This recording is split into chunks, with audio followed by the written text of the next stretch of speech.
Hello, hello, hello, and welcome to the podcast where we reassure you that football is fixable. And no, I am not James, but all will become clear why soon enough.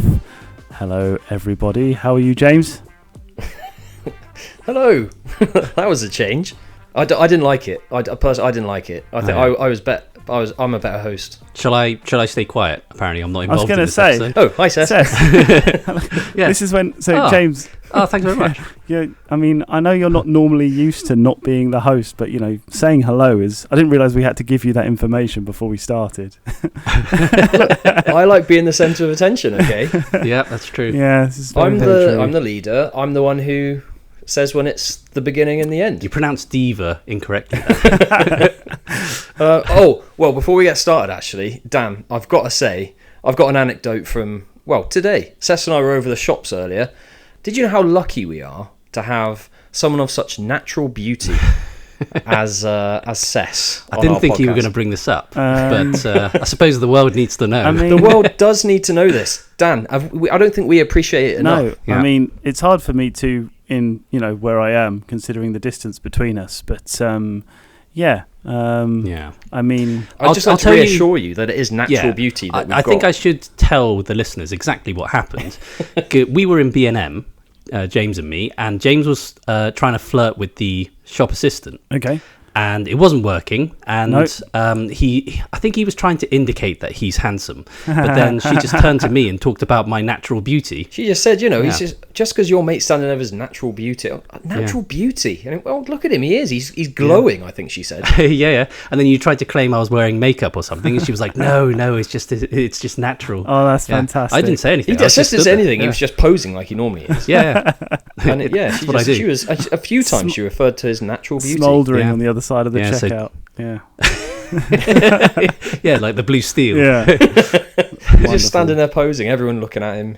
Yeah, that's true. We are lucky to have him on the podcast. You've really got a face for the podcast, I must say. yeah, that's true. Well, We are blessed. can I start us off, or well, we've already started, but can I continue us off with a little story time with Ces? Of course Yeah, you why can, not? you Go on. devilishly Excellent. handsome man. Thank you. Natural. Rub your natural beauty all over the podcast. In this story. Okay. So this one, I think you guys will like this one. I'm going to call this saying goodbye too early. Say, for example, you go to a pub with a friend, Yeah.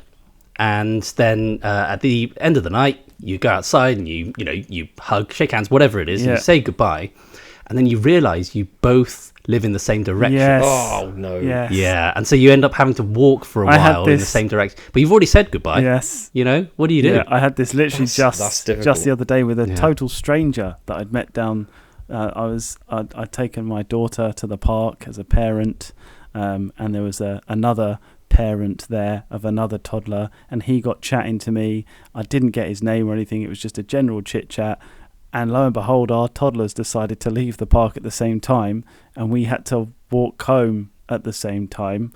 I then said goodbye. After saying goodbye. No. I then said goodbye, thinking it was the opportune time because I thought he was like crossing the road to move, for only him to cross the road later on down the line and meet us on the other side of the road. And I just didn't know what to do. So I just awkward. panicked. That's Absolutely the thing. panicked. Because you always have this idea, like for me, because we're British, we can't kind of correct the situation and go, oh, we're going the same way. Well, let's carry on talking. No. You've got to pretend like you're doing your shoelace up, or Yeah. you're suddenly interested in a poster. It's Yeah. like, oh, You've committed to the You have to goodbye. delay. You've committed to the goodbye. Yeah. No other Well- at all communication is acceptable. Deathly silence is the only After way. you say goodbye, you can't carry on. No. Yeah.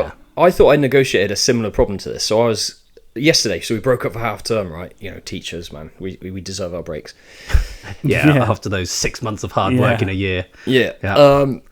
But we've had someone working with us, and it was our last day yesterday, right? Well, point of recording this is anyway. So get a proper good handshake, and You know, Proper good handshake. It was like Yeah. it was, It was a really good one. I went in there for a proper handshake, but with yeah. business department, business handshake. Oh, But yeah. then he did the whole, what footballers do, where the handshake turns into like the Oh yeah, like the cross, cross I don't know. arms kind of like, go on, son. Kind Oh, of, yeah. And then it turned back into a handshake again. He was leading this, by the way. I was like, Oh, wow, wow. is it, But yeah, he's been really nice to work with, and he's asked for loads of help, and we've helped him, and he's been great in the office and all that sort of stuff. And it was his last day, well done, mate, all the best. He's moving down to London, wish you well.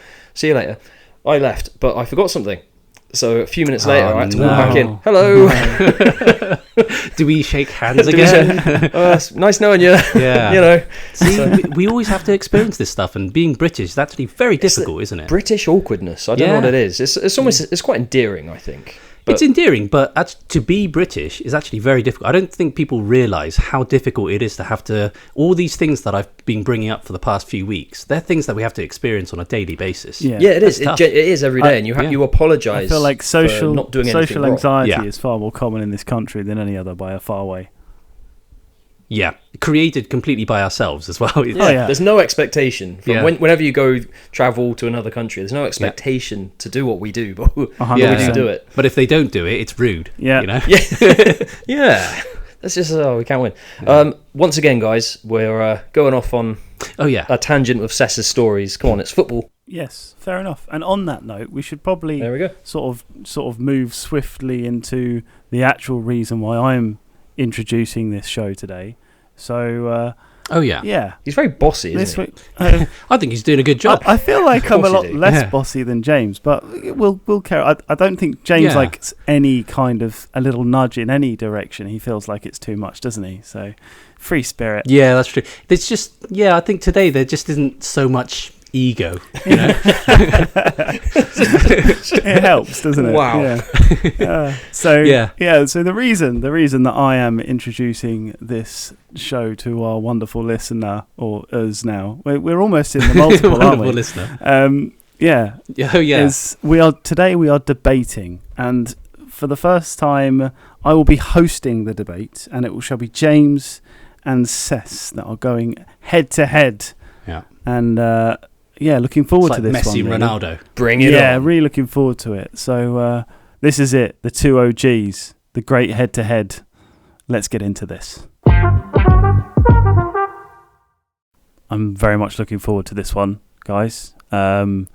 Mainly because, I'm not. as our listeners may know, I'm not James. So this is new. Presenting it, this is great. I'm really excited. So obviously the debate is for you guys, but just want to make it about me for a little bit because I'm talking. It's great. But This is why we don't let him have the main mic, isn't it? Yeah. look, give me my moment, all right? I love a nice taste of a waffle in the morning.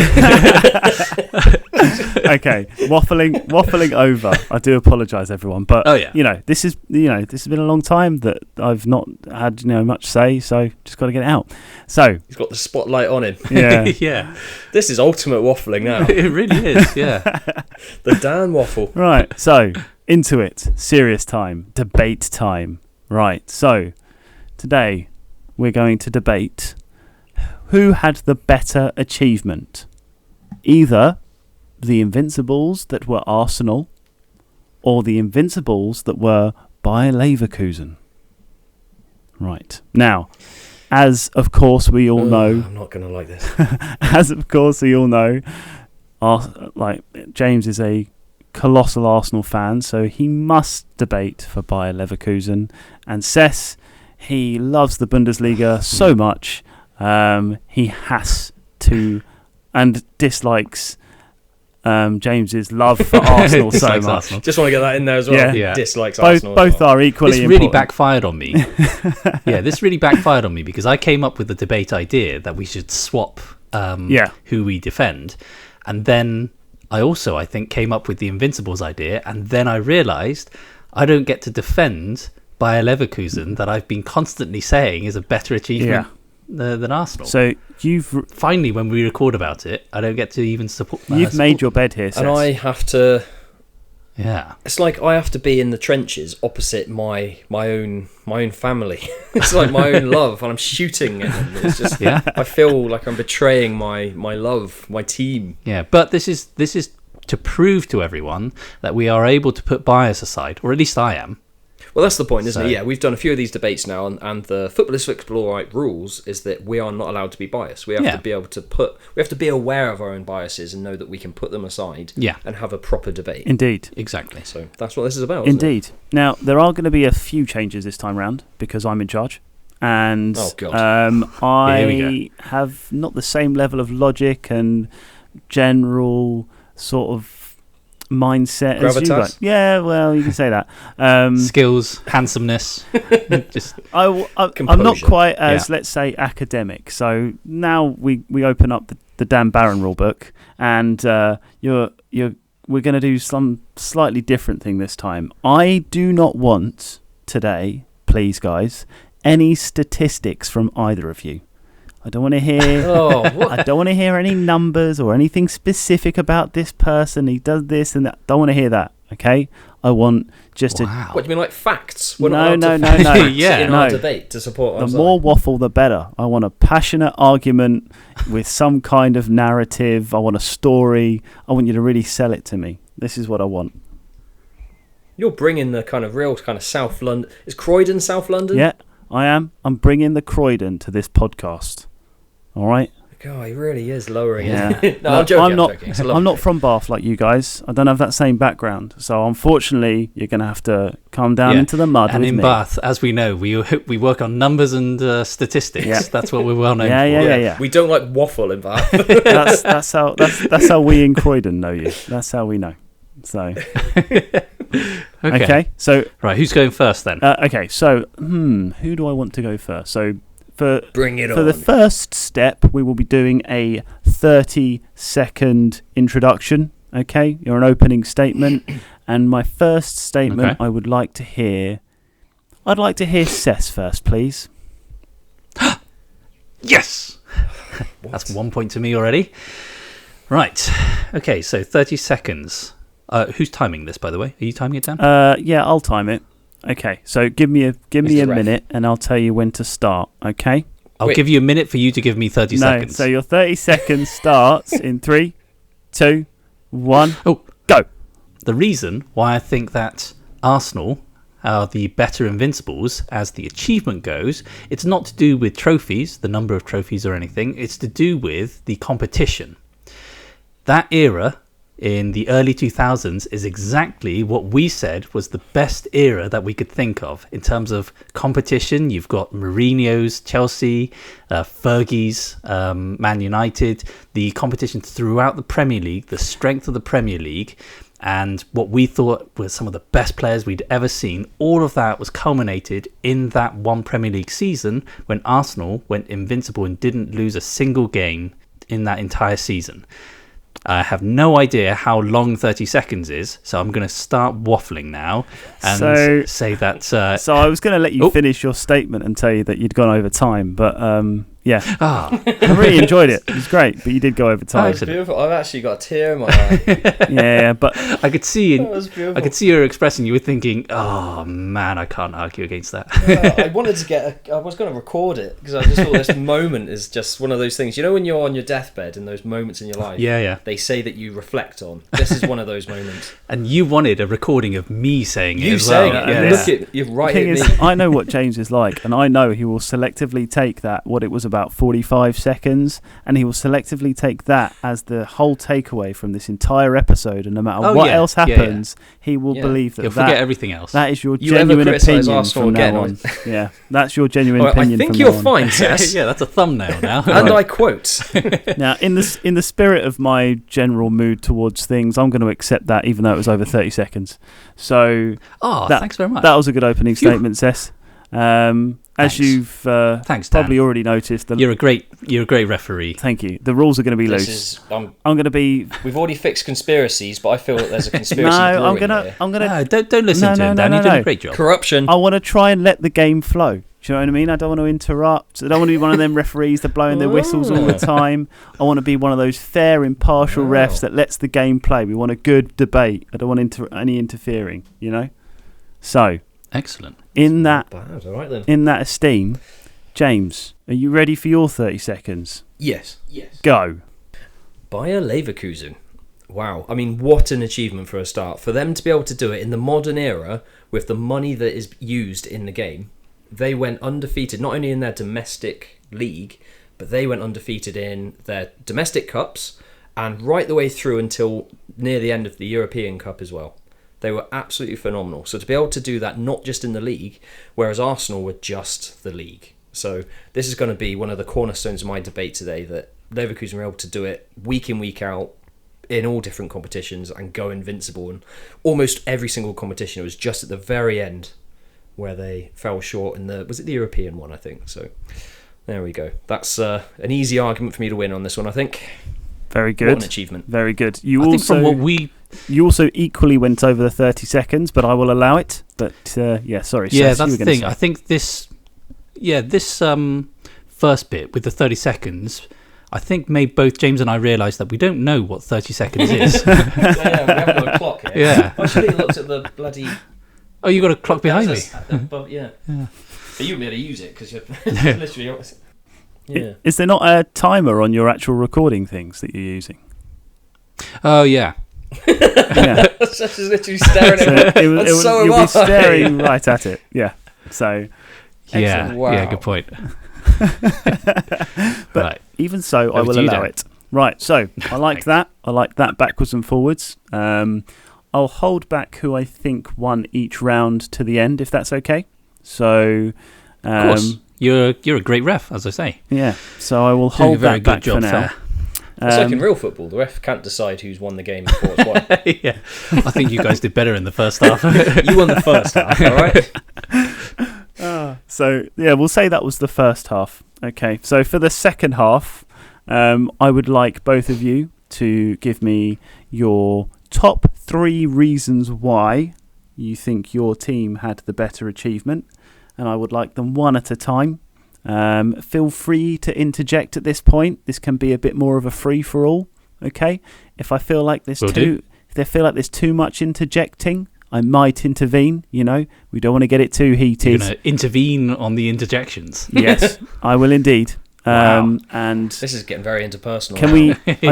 I don't like chat back to the referee, thanks, Ces. So... Oh, no. let's But toe you were the doing line such here. a great job. Book him, ref. Book him. No, don't listen to him. Don't listen to him, ref. No, all right, Ces, I won't. It's fine. Oh, thanks. Yeah, no problem. So, first person I'd like to... I'll swap it round this time, actually. I would like James to make his first point first, please. First point, and it's as straightforward and simple as this, as I was mentioning in my opening statement. It's a better achievement because they did it across every competition they were in, up until the very final part of the European journey that they were on. But all the domestic cups and league, they went undefeated all season. That's my first point. Clear and simple. Done. Thank you very much. Mic drop. That's... But I mean, I kind of do understand what you mean, because one of the reasons why you're doing this debate is because I brought it up ages ago. Yeah, I quote you there. Yeah, actually. exactly. However, one thing that I remember you brought up to me, actually, was to do with the strength of the leagues. So, sure, they went undefeated in the domestic league, domestic cup, and all but one game in the Europa, I think it was. I think, yeah. Yeah. Even so, none of those competitions are as strong as the Premier League. Okay, yeah, true. So I would say going undefeated in the Premier League, you could say, is a better achievement than going undefeated in the cup and everything anyway, because all Bayern Leverkusen really had was to fight against Bayern Munich.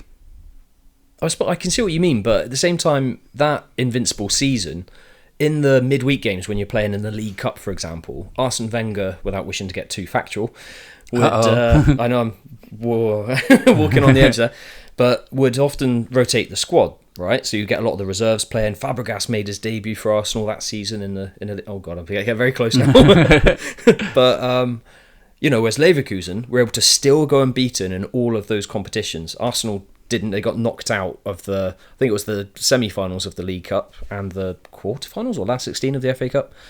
That sounds very statistics and factual there, but it was on the verge, but there was no numbers, so. I'll allow it. You said last for 16.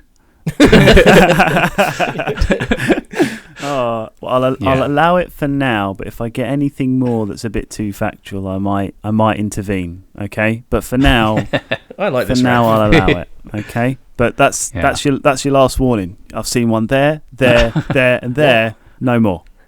Okay. Wow. Whoa. Right. Okay. Not that anyone could see, but I pointed in several different places as I said that. I felt it. If that makes that helps at all. Thank you. I appreciate it. Right then. So, Ces, your first point then, please. Sure. So I think my first point then will be to do with the number of big teams in the league. I kind of mentioned it with Leverkusen and Bayern Munich.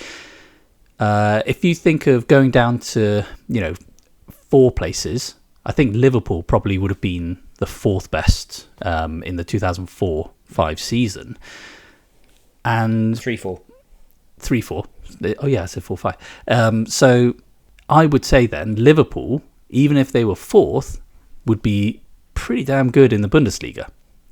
Whereas 4th place in the Bundesliga, where would they be in the Premier League? And we've often said this, that throughout the leagues, so the lower you go, the kind of a big drop off, in competition.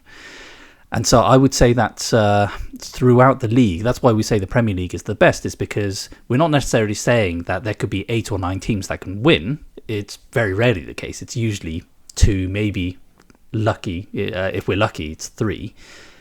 But tough teams, we are looking at least 7 or 8 teams at that time. Everton, at that time, I'd just like to bring Everton into this point. We were actually fighting for top 4 at that point as well. Mm-hmm. So there's a lot of teams that were really on the cusp of being the best of the rest, the antagonizers, which I don't think that the Bundesliga or Leverkusen would ever have had to face.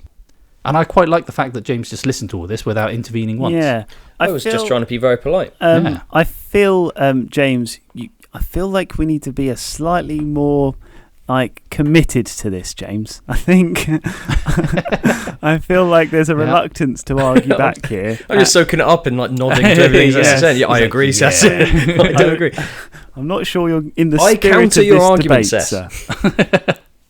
I have a counter for Seth's argument. I'm thing is, pleased. I can see the power of the Premier League, and everything that Seth said is generally correct. And Liverpool the following year won the Champions League, and thanks very much. Right, that tells you that's very strong.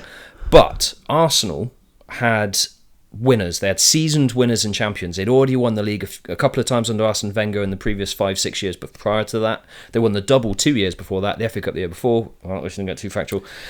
James. Whereas you can't just say without getting too factual and still be factual. We're towing a real line here. Yeah. Yeah. So no offence, but my point is that Bayer Leverkusen were not seasoned winners. They were not champions. Bayern Munich had won, was it 10 in a row? I think it's 11. Is it 11? It was, whatever it was. I remember talking, it was like 10 in a row at least by that point, that Bayer Leverkusen, almost out of nowhere, with the new manager, Xabi Alonso, building a young side led by former Arsenal captain Xhaka, obviously bringing that Arsenal brilliance across to Leverkusen. And, the Arsenal brilliance when he didn't win anything. Yeah. He won the FA Cup, actually, I have you know. Oh, wow. And a couple of Community Shields, real trophies, apparently, according to Mikel. It's getting a bit factual, isn't it? I'm less worried about the facts, and I'm more worried about the amount of Arsenal-related content that is being put in the Bayer Leverkusen argument. So, but Your Honour, it's an Arsenal-related episode because you wanted to bring it up and hear me criticise Arsenal. You're not meant to be talking about Arsenal. However, it's Cess's role to bring up Arsenal. I'm afraid if I hear any more Arsenal chat on the Bayer Leverkusen side, I may have to intervene. But the thing is, I'm using Arsenal and their context against them. So, Arsenal were seasoned winners and champions, right? They had players like Thierry Henry, Dennis Bergkamp, those kind of players. Leverkusen were a new breed of youngsters with a few senior players in there that Xabi Alonso had kind of nurtured and just got them playing to compete with the level of teams like Bayern Munich. I know you might say across the whole league, not as high a standard, but to be able to topple Munich, who had just signed Harry Kane, for example, season winners again, like 10 seasons in a row. That's my second point, really. That's what I'm hooking it onto that, because that is key to be able to know how to get over the line. They didn't have, but they still did it. I understand what you mean, because it's kind of like the Leicester thing, It came out of Exactly. nowhere, and it's people It's that like a you fairy wouldn't have tale. expected. Yeah, that completely makes sense. However, my second point is actually something that you just brought up, Harry Kane, because I think that helped Leverkusen. I mean, What on earth did you mean? come on. If you want a surefire way to make sure a team doesn't win a trophy, it's to get Harry Kane. And what did Bayern Munich do that season? They bought Harry Kane, and that very first season, Leverkusen won. I'm not saying it's a conspiracy like last week, but I'm just saying. It certainly sounds like a conspiracy to me. And I think that's quite insulting to Harry Kane, who is clearly one of England's greatest ever strikers. Yeah, and then if you ask him, do you think there's a curse on you? He'll probably go, yeah, I think there is. I've spent so many years, and yet I still can't win. Bayern Munich went 11 years winning the Bundesliga every single year, and then as soon as they bought him, boom, Leverkusen won. So I think that's my second point. I think that's if Arsenal, the Invincibles, had someone like Harry Kane, then they probably wouldn't have gone invincible. Right. Okay. So that's your second point then. Okay then, James, if we can have your second point. Third point. Third point, sorry. Have we both had 2 points now? Yeah. Okay. Thank Well you. done, ref. Thank you. We're in the second half. Yeah, I was doing so well, wasn't How I? many minutes have we played? Doing so well, yeah. Right, third point then. Okay, so if I can... Yeah, James, can you give me a third point? And can you try and make it without referencing any Arsenal-ness at all? That would be fantastic. My third point is actually the league, the Premier League. Yes, I agree, it's a tough league and everything. Back in 2003-04, you're absolutely right.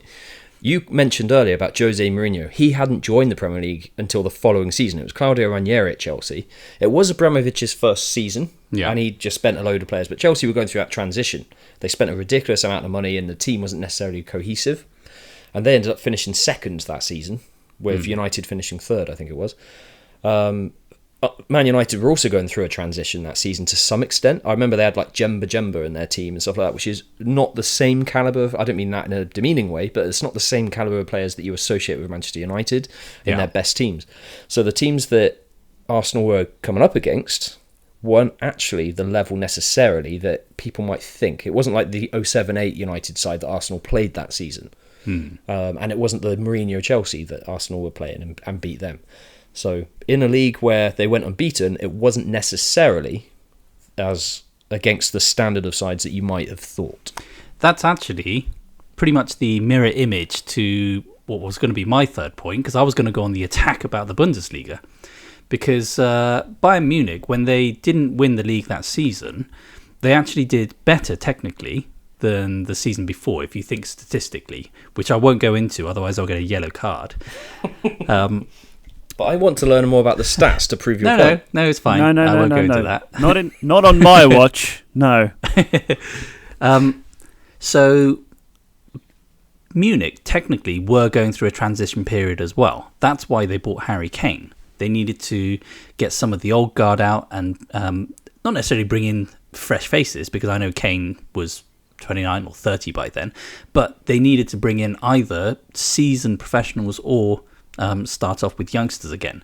Dortmund, they've been tailing off for ages. I mean, they're I can't say numbers. They're doing very badly, really badly. That's exactly what I want to hear, Ces. Yes. Thank you.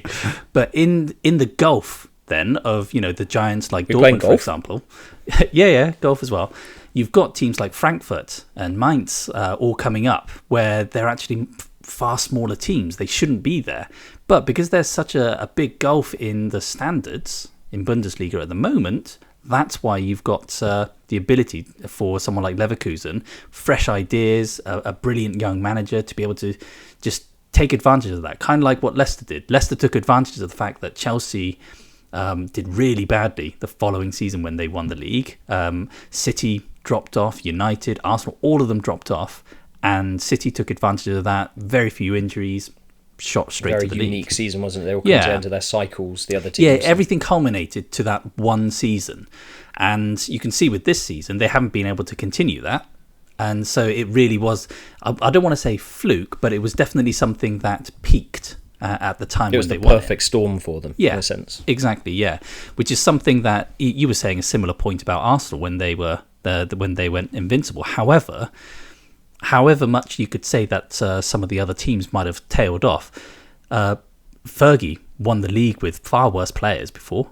One of his last times he won it, barely unrecognisable players in his squad, and yet he still managed to win the league. That's the kind of calibre that we're talking about, the powerhouse of Fergie, and that's what Arsenal had to overcome, which I think is different to what Leverkusen would have had to overcome in the Bundesliga. I'll wrap that up there for that round then, as I'm quite convinced that James won't bother with any retort. So I don't know what to come up against that, really. I just agree with it all so much. So, right, well done, guys. That was a good debate. Now is the time where we come up with a real life scenario for you to apply some logic to and make an argument. And I'm quite looking forward to this real life scenario because I'm the presenter. I obviously had to make it to my benefit, and I'm quite looking forward to this. So you're going to help me fix Man United, okay? Okay. You ready? So, as we all know, it couldn't get any worse. as we all know, United are broke, and we can barely afford toilet roll now. I think they're going down to one ply, and they're only allowed to use one square at a time. So, and it'd be a Sainsbury's own as well, wouldn't it? Yeah, 100%. Sainsbury's basics. But that's where we're at. So, this summer transfer window, I imagine us. Let's imagine a summer transfer window where Man United have no money. We're obviously in the pits. We're a terrible team. We can have one player. We have a time machine, so we can get a player from any era, any time. They're in their prime, and let's just pretend that money's not a problem for 2 seconds. But we've only got the one player. Okay. Now, I would like both of you to pick one player from your respective teams that you would like to put into the current Manchester United side and that you think could get us into the top 4 next season. Wow. That really is using your power to your benefit, isn't it? Oh, yes. Wow. It really is. Somehow managing to bring Man United into a conversation about the Invincibles. See? Exactly. Yeah. It's not just me, is it? Yeah, well, he's like this. now I'm in the power chair. I can say what I like. He's like the Mike Dean of debate judges. I feel like it's all about him. I'm starting to understand why you are the way you are, James. I have to say, this is going to my head. What? Okay, so the first argument I would like to hear is from Cecil. If possible, please, Cec. Yes, can I have you first? Excellent. So I think what United are lacking, United is lacking or are lacking? United is lacking. Yeah. I think, yeah. Yeah, we'll go with that. So what United is lacking is creativity, because I think they've got an over-reliance on someone like Bruno, who we know can disappear in big games. He's quite fiery, and he could his head could drop, and he could, be motivationally demotivating. Motivationally demotivating. Not detrimental. No, not that. No. So I think what I would do, and also there's a reason why I'm doing this. It's to annoy James. I'm going to bring in Dennis Bergkamp. Oh, what? I was really He's not hoping playing for Man United ever. I was really hoping this would happen. This is fantastic. Yeah, I'd like Dennis Bergkamp to put on the Man United top. Ugh. That's not going to happen. And not even be given the number 10 shirt as well. Yeah, I want him to have number 19 or something. Yeah. That sounds about right. This is blasphemy. I'm not having it. What do they call out in the court when Objection? Objection. That one. Objection, Your Honour. No, I'm being tactical. I can't attack that. What am I meant to say? It's another player's going to be better than him in United. Oh, ref, he's not attacking. That was one of the rules. Well, I disagree. So, although Dennis was vice captain for Arsenal in the latter years, he was not the actual leader of the team. I think what United lack, similar to what we were talking about with what you just said about Bruno and creativity, I think it's the stable leadership on the pitch and around the dressing room and that kind of thing. Mm-hmm. And it's definitely not because he's the only player I can think of that plays for Bayer Leverkusen. Granit Xhaka is a proven leader. He's a captain of Switzerland. Trust you to pick an Arsenal player. He was a captain player. at Arsenal. And no doubt his role, when I watched Bayer Leverkusen during that season in Europe, for example, and that kind of thing, he was a crucial part of that. Not just for chipping in with goals and things, but the way he would just calm everything down, the composure that he had, the experience that he had, and putting that in that United team behind Bruno to help sort that. Because, I mean, if you think of United in that position, they've got Casemiro and Eriksen, players that are really struggling. They're past their primes, really. Xhaka just slowly and composed sort of style just kind of like calms the whole situation down, distributes the ball really well, his passing's amazing. Yeah, I put Granit Xhaka in that United team. Does that mean that you're saying Granit Xhaka is a better player than Dennis Bergkamp then? That's what I heard. Is that I'm pretty sure. Right. It depends what the situation. there. I was saying it depends what the situation needs. I think United actually don't lack creativity as much as you said that, because Bruno has, I don't want to bring stats into it, he's one of the most creative players in the Premier League this season in goals and assists, or goal contributions. So what you're actually saying is Bruno's a better 10 than Dennis Bergkamp? Oh, wow. Bruno and Xhaka are better than Dennis Bergkamp. Yeah. I hate this. I hate my life. No, it's good to hear. I like it. This is the last time Arsenal Invincibles are coming up in an episode. I'm just saying. This is twice this season. Yeah. Well, that's what happens. Perfect. Is it? It's what happens, is it? It just happens. This is tactical, because I feel as though even if I lose this, I win, you know? So even if I win this, I lose? Is that what you're saying? Yeah. Right.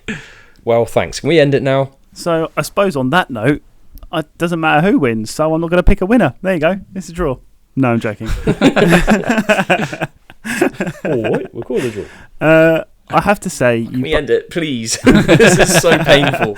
Okay. I have to say you've both done very well. I've been very impressed with both of your arguments. Thanks.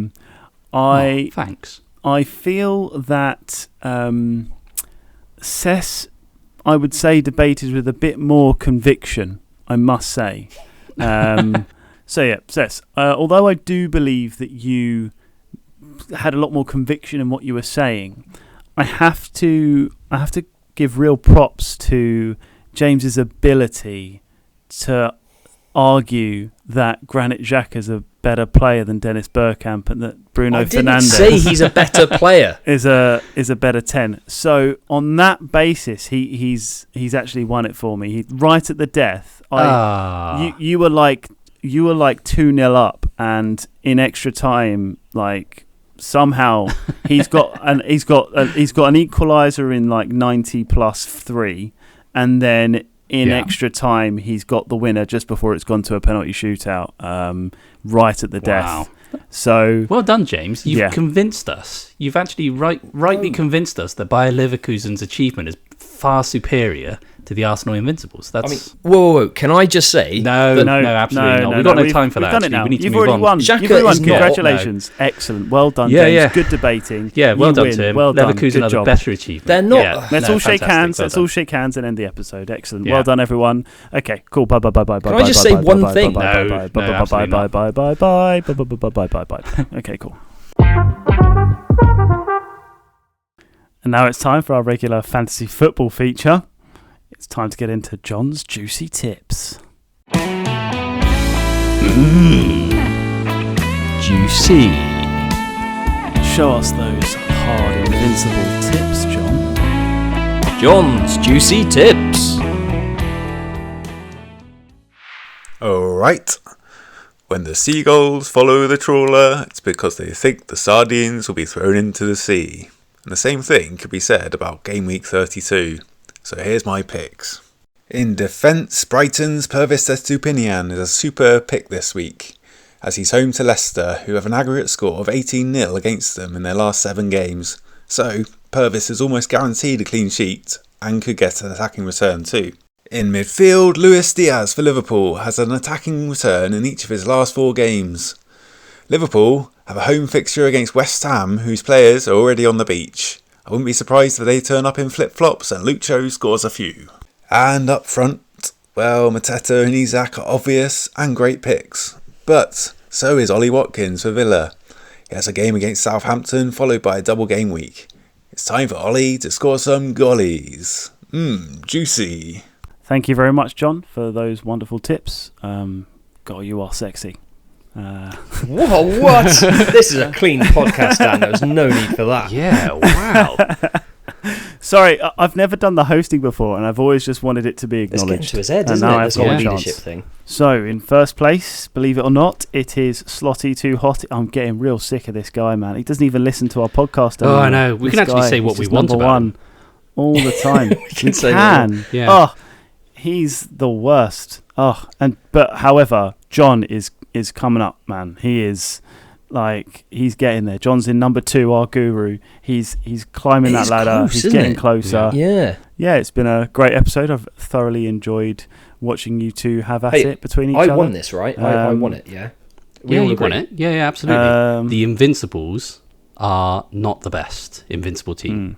Wait. No, the real winners of this are, of course, Preston North End. So, yes. And Unbelievable. I agree on with James that that the Arsenal Invincibles aren't the best. Yeah. no, definitely Bayer not. Leverkusen, Clearly definitely much better. Yeah. Unbelievable. 100%. Definitely 100%. And Yeah. Let's end the episode Bergkamp now, wouldn't. please. Anyways, on that note, it's been a wonderful episode. Thank you so much for letting me host, James. I appreciate it. There's nothing more to Never say again. than it's a goodbye from me. It's a goodbye from me. And it's a goodbye from me.